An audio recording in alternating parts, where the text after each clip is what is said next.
Yahoo, kembali bersama saya Nata Aluduha di channel Nias Universe.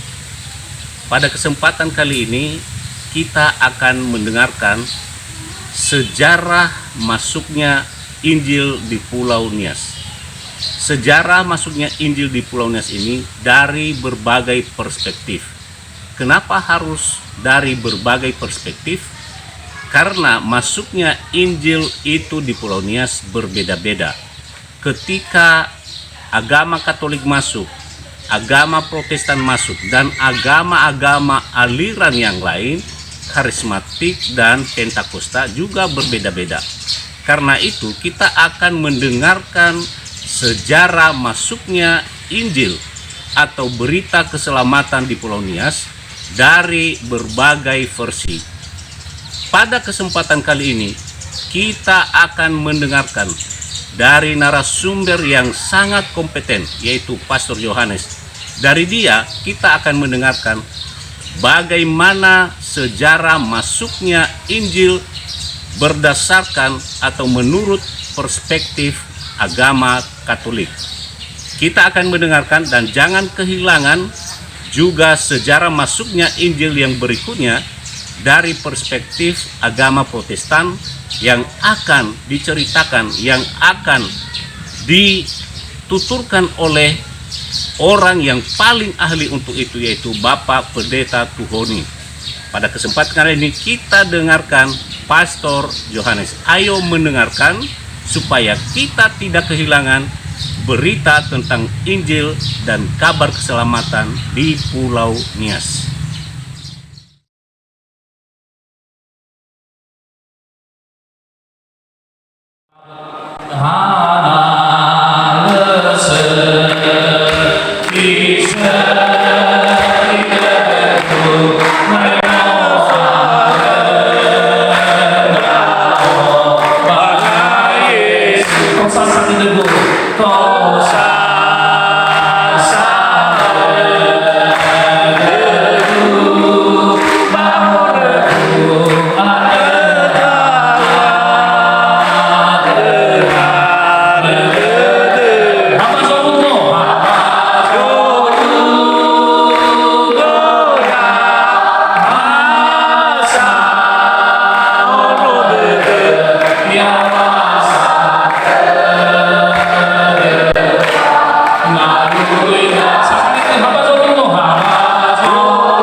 Beliau lahir di Jerman 9 Juli 1941 dan sekarang melayani sebagai Ketua Yayasan Pusaka Nias.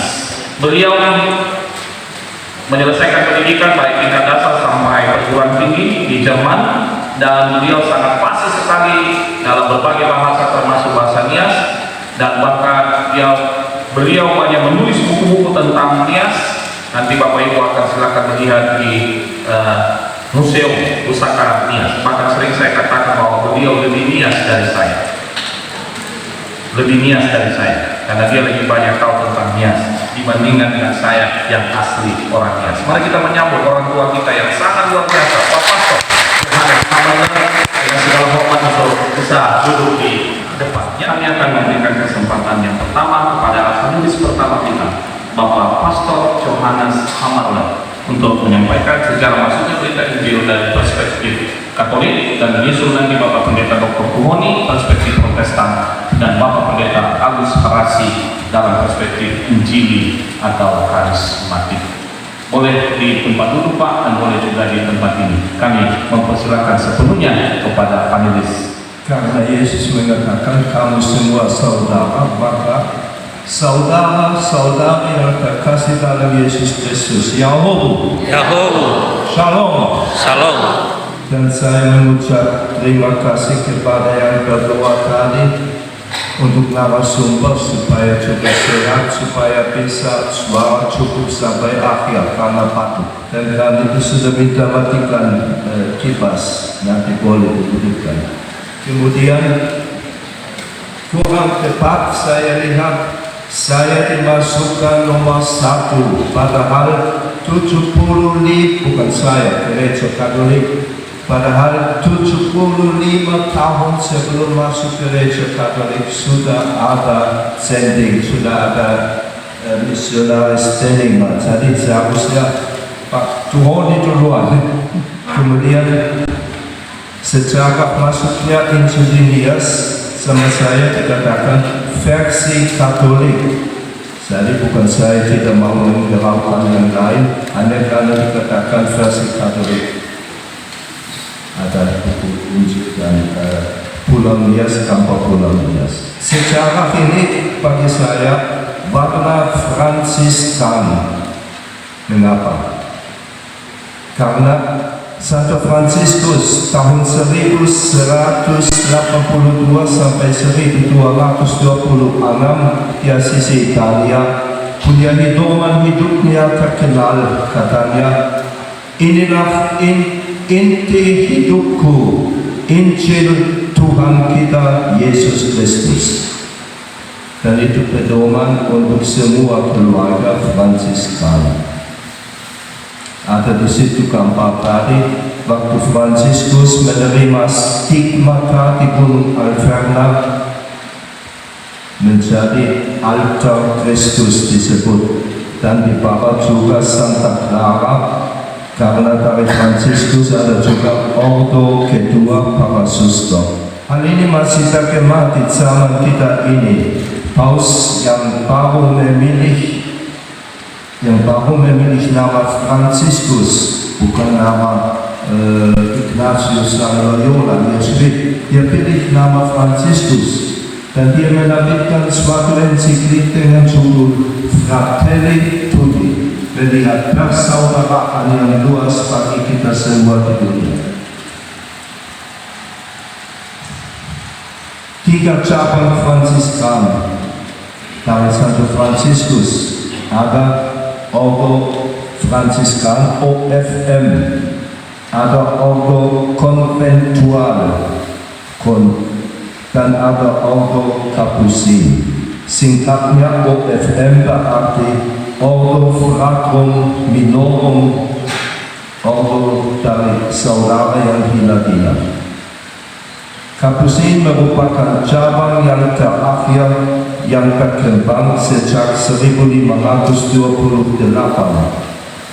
Cap, bukan cap di stempel, melainkan Capucin arti dari tudung lancip yang menyatu dengan jubah. Di Indonesia dapat Fransiskan di Bogor, di Papua, dapat juga konventual di Medan, di Deli Tua, dan di Karo, dan Capucin terutama di Kalimantan Barat, di Sumatera Utara, dan di Nias. Ordo 2 Fransiskan ialah Suster Claris dari Santa Clara.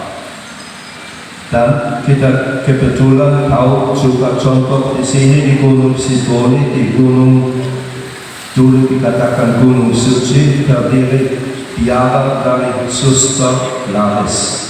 Mereka mempersembahkan diri dalam karya di dalam biara serta kehidupan kontemplatif, berdoa merayakan Ekaristi dan lain-lain. Ordo ketiga ada juga ialah orang yang tinggal di dunia yang tidak masuk ordo khusus, tetapi hendak hidup sesuai dengan pedoman Santo Fransiskus, ialah Fransiskan, Ordo Fransiskan sekular yang juga kita bentuk di sini di Pulau Nias ini.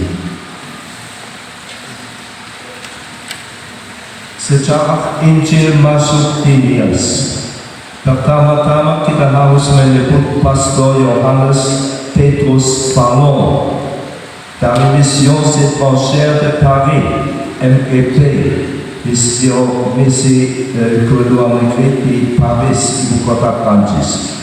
Fallon tiba di Nias antara 13 dan 15 Maret 1832 bersama dengan 2 orang Nias dari Pulau Penang, Malaysia, yakni Katekis Francesco beserta istrinya. Fallon sudah belajar bahasa Nias di Pulau Penang, dan setiba di Nias, Fallon memilih sebagai tempat tinggal Desa Lasara Pahili. Beliau tidak dapat melakukan banyak hal sesudah 3 bulan ia meninggal, sebabnya kita tidak mengetahui. Temannya yang satu dari Paris itu juga Pastor Johannes Laurentius Pera, juga dari NEP misionaris itu. Dia berangkat bersama dengan Pastor Fallon, tetapi dia duluan masih berjalan di Sumatera dan masuk ke Padang sebelum mau pergi ke Nias. Dan waktu dia pulang dari Padang, tiba di Natal, tanggal 15 Juni 1832, waktu itu dia masih sedang sakit, demam sedikit. Dia menerima di situ berita duka cita bahwa temannya, Pastor Fallon di Nias, sudah meninggal. Dan walaupun Pastor Pera masih demam sedikit, dia langsung mencari hubungan ke Nias dengan perahu layar. Pada waktu itu, perahu layar kalau cuaca tidak menguntungkan bisa butuh waktu 3-4 hari sampai ke Nias. Setiba di Nias, karena di perjalanan sudah makin parah temannya dan penyakitnya, tidak lama sesudah itu dia juga meninggal di Gunung Siboli di Pulau Nias. Kuburannya kita tidak mengetahui. Kemudian Pastor Johannes Laurentius, itu sudah tadi. Kemudian misionaris Kapusin Belanda di Pulau Nias. Mulai dengan tahun 1929,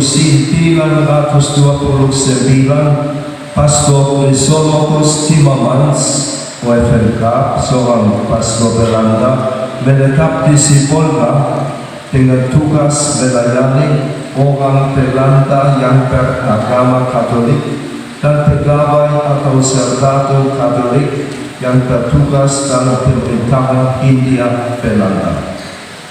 Juga untuk beberapa orang Cina yang beragama Katolik. Pada waktu itu tidak ada izin untuk melakukan misi di antara masyarakat pribumi. Pada tahun 1936, residen dari residensi Tapanuli mengeluarkan izin kepada Kapusin atau biarawan untuk membuka misi di antara orang pribumi. Waktu itu Pulau Nias termasuk dalam teritori residensi Tapanuli. Namun waktu Kapusin kemudian mau pergi ke Nias, dikatakan Nias masih dikecualikan, belum boleh pergi ke Pulau Nias. Karena masyarakat Nias katanya sangat emosional, kita harus menghindari kesulitan. Maka tinggal lagi 3 tahun lamanya Pihak Katolik waktu itu berjuang sampai akhirnya pada tahun 1939 dihapus larangan itu untuk pergi ke Pulau Nias. Dalam perjuangan itu termasuk selama 3 tahun surat menyurat antara Katolik dan Katolik di Nias dengan pastor di Sibolga atau dengan uskup di Padang atau dengan sentral misi Bio di Jakarta dan departemen dari E dan O. Lagi dengan Gubernur General Charles van Stackenborg. Dia memberi di Batavia. Akhirnya pada tanggal 17 Juli 1939, Gubernur memberi persetujuan pada Pastor Torquatus van der Weyden untuk berkarya di Pulau Nias. Gubernur biasanya di Nias disebut GG, General Gubernur. Tanggal 9 Agustus 1939, Pastor Torquatus van der Weyden mengunjungi Pastor Timmermans di Sibolga yang menyerahkan kepadanya data-data tentang Nias dan menunjukkan kepadanya data-data arsip gereja. Kemudian masih mengunjungi residen Tuan van der Weyden dan dia berpesan kepada Pastor Torquatus, berhubung dengan agama Protestan di Nias sudah jauh lebih maju dan dengan keadaan pulau itu yang agak terisolir, dia menganjurkan untuk bertindak bijaksana dan sopan demi untuk menghindari saya dan orang-orang lain dari kesulitan. Ini dalam gambar juga Pastor Torquatus van der Weyden. Dia kemudian naik tanggal 11 Agustus naik kapal bernama General van der Weyden. Tanggal 12 Agustus dia tiba di Gunung Sitoli dan menginap di Pasanggerahan. Pada waktu itu langsung datang Tuan Van Geest, kontroleur dari Nias Selatan yang berdomisili di Gunung Sitoli. Sepanjang hari kemudian Pastor Torquatus di Gunung Sitoli mengunjungi orang Eropa dan orang Cina yang beragama Katolik di Gunung Sitoli. Dan dia cari informasi juga dan dia tulis itu, Pastor Torquatus tulis waktu itu, Senteng sudah berkarya 75 tahun di Nias. Dikatakan bahwa dari jumlah 200.000 penduduk orang Nias, 150.000 sudah masuk sendiri. Penganut agama Islam dihitung pada waktu itu 5.000 orang. Telah muncul pada waktu itu dengan kuat agama Fa'abesa. Sedangkan pengaruh Adventis dikatakan tidak besar. Sampai tanggal 30 Agustus 1939, Pastor Torquatus tinggal di Nias dan mengunjungi berbagai daerah di mana ada orang Katolik atau orang yang sudah mendaftarkan diri sebagai katekumen.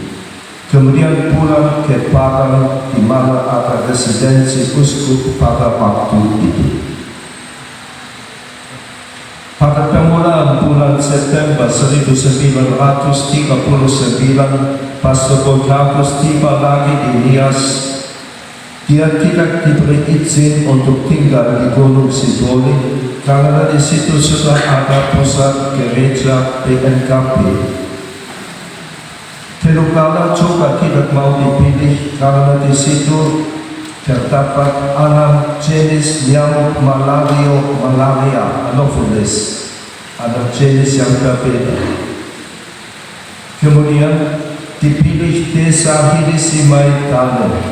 Di situ dapat disewa satu rumah sederhana dari pemerintah, satu rumah yang sudah ditinggalkan, yang dijadikan pastoral. Yaya Seba 4 uang perak Belanda per bulan. Di samping dibangun lagi satu rumah sederhana sebagai tempat pertemuan khusus. Tanggal 31 Desember 1939 datang juga pastor Belanda yang kedua, yaitu Pastor Ildefonsus van Stralen yang kelihatan dalam foto di samping ini. Tanggal 10 Mei 1940 terjadi penjarahan Jerman Hitler di Belanda. Dan pada keesokan harinya, semua orang Jerman di Indonesia ditangkap dan diinternir, termasuk para misionaris PMKP di Pulau Nias. Tanggal 7 April 1942, baru diinternir ketua misionaris Katolik di Hilisimaitane karena mereka Belanda, dan mereka internir karena pada waktu itu tentara Jepang sudah masuk ke Indonesia dan ke Sumatera. Sebelum diinternir, pekerjaan pokok ketua misionaris Katolik di Hilisimaitane selama 2,5 tahun ialah memberi kursus agama dan khusus untuk calon katekis. Rata-rata para pengikut setiap kursus adalah 6 orang, panjangnya satu kursus 5 bulan lebih. Yang tamat pada kursus itu kemudian menjadi katekis di tempat asal mereka, yang sebelah kanan dalam foto umpamanya Petrus Singamböwe dari Teater Sipalaite. Selama 8 tahun internering 1942 sampai 1950, para katekis menjadi tulang punggung untuk penggembalaan umat Katolik yang dengan tiba-tiba ditinggalkan sendirian. Ada di sebelah dapat tadi lagi dari dekat dari Unterboli, Paulus Ligin Böwe di Laut Banua dengan istrinya. Kemudian mulai era 1950 sampai 1955, Kapusin Belanda kembali melanjutkan misi mereka di Nias. 2 pastor yang tadi disebut. Dan mereka tidak lagi pergi ke Hilisimaitane, rumah itu sudah hancur, dan mereka pilih tempat di Gunung Sidoni. Itu nampak dalam foto, satu rumah panggung pas di mana ada sekarang gereja Hosiana. Di situ mereka sewa rumah panggung waktu itu. Pastor Ildefonsus van Stralen tinggal 5 tahun di Nias. Pastor Polkargus van der Weiden, temannya semula, dia tidak bisa lagi tinggal lama karena jatuh sakit. Dan dia kemudian diganti oleh Pastor Guido de Vet yang datang sebagai ganti Pastor Polkargus. Dan Pastor Guido tinggal 9 tahun di Nias. Di foto kita lihat Uskup Petrus Grazian Krem yang dulu ditahbis uskup di China. Misionaris Kapusin Jerman di Nias sejak 1950, tetapi ada sejarah sebelumnya dari provinsi Jerman yang mengutus misionaris ke daerah Misi. Pertama, kepulauan di Pasifik. Di sana Marianen, Carolinen, Guam, dan banyak pulau lain. Di situ misi pertama. Sampai akhir perang dunia pertama, waktu zaman halaf, koloni-koloni di Pasifik itu juga harus dilepaskan dan misionaris zaman Kapusin itu juga harus tinggalkan tempat itu 1918. Kemudian Kapusin zaman mencari tempat lain dan mereka diutus ke Gansu di China dan membuka suatu misi baru. Periode misi di China berlangsung 1922 sampai 1952, kira 30 tahun, sampai diusir oleh rezim Mao Zedong. Sesudah kehilangan misi di China, para misionaris tetap ingin berkarya di daerah misi, belum tahu di mana, dan pada suatu ketika kemudian Vikaris Apostolik Ferrerius van der Burg dari Vikariat Apostolik di Medan bertemu dengan Uskup Krim di Jerman dan mengundang dia untuk datang ke Indonesia.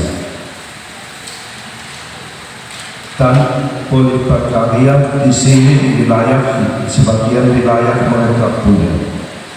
Misionaris Jerman yang bernama pada waktu itu masih hidup dari Caroline dan Mariana. Waktu mendengar itu pulau, mereka sangat mendukung.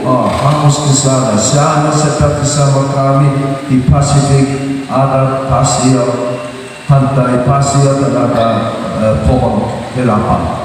Jadi sangat sederhana dilukiskan itu ya. Dan kita diterangkan ya, tapi di situ sudah lama ada misi Protestan. Terjadilah periode misi ketiga buat Provinsi Kapusin Jerman. Bulan Maret 1955 tiba di Gunung Siboli 6 misionaris Jerman, yaitu ex-misionaris dari China. Kecuali Bruder Blasius yang dalam foto paling kiri, mereka semua sudah lebih tua dari 50 tahun, tapi calon pensiun. Mereka itu Uskup Petrus Kerajaan Krim, 2 imam dan 3 bruder. 1959 Uskup Petrus Kerajaan Krim dijadikan prefek apostolik untuk prefektur apostolik Sibolga dengan 4 wilayah: Tapanuli Tengah, Tapanuli Selatan, Kota Maria Sibolga, dan Kepulauan Nias. Satu foto dari campuran misionaris dan sudah yang pribumi yang sudah ada. Ada juga yang bergabung dengan misionaris Kapusin dari Jerman, beberapa misionaris dari daerah otonom Tirol Selatan di Italia.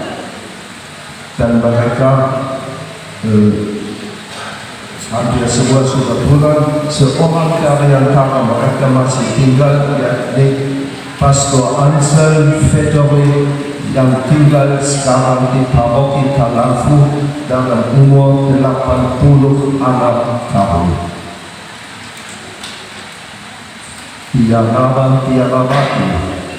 Jadi misi itu bukan hanya ditanggung oleh pastor, melainkan oleh kongregasi suster. SCMM adalah para suster pertama yang masuk ke Nias pada tahun 1956. Kemudian menyusul frater dan suster lain dan berbagai organisasi. Di beberapa foto saja dari akhir tahun yang masuk ke Pulau Nias berbagai ordo dan kongregasi. Catatan penutup. Penginjilan di Nias merupakan bagian dari sejarah Keuskupan Sibolga. Perkembangan sejarah ini akan mungkin diterangkan secara rinci oleh narasumber berikut. Penginjilan di Nias terjadi karena karya Allah Tritunggal Bapa, Putra, dan Roh Kudus, yang mendorong para gembala gereja untuk bermisi, yang meluluhkan hati para penguasa untuk memberi izin, yang menyelenggarakan dan melindungi karya misi, dan yang membuka hati masyarakat Kepulauan Nias untuk menerima kabar gembira Injil. Kerjasama antara para misionaris, pastor, bruder, frater, suster, dan amang menjadi daya untuk keberlanjutan misi. Para katekis pionir mampu menjaga nafas misi evangelisasi saat para misionaris ditangkap di Indramayu. Penginjilan tidak melulu hanya bahkan kata-kata, tetapi juga kehadiran dan keterlibatan dalam hidup akhir umat.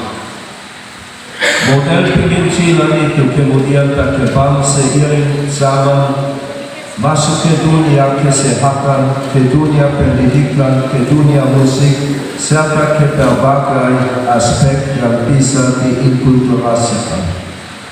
Tak bisa dipungkiri, histori penginjilan di Nias telah dimulai oleh setting Protestan. Ini mereka yang telah menjadi pemimpin di Nias dan di Keuskupan Prefektur Sibolga, terakhir Monsignor Krem, kemudian Monsignor Feeling, kemudian yang kita kenal Anicetus Sinaga, dan waktu dipindahkan ke Medan, Pastor Barnabas menjadi administrator 3 tahun lamanya. Baru diganti lagi oleh Pastor Ludovicus di bawah itu sebelah kiri, dan waktu dia meninggal diganti lagi oleh yang dulu uskup di Sibolga, kemudian menjadi administrator itu Anicetus Sinaga. Dan waktu meninggal juga Anicetus Sinaga dengan COVID, Pastor si Omeng, kadang-kadang nama tidak masuk. Dia menjadi administrator sampai dipilih yang sekarang uskup Sibolga itu Franciscus Sinaga. Sekian dulu beberapa hal, mohon maaf pada Tuhan.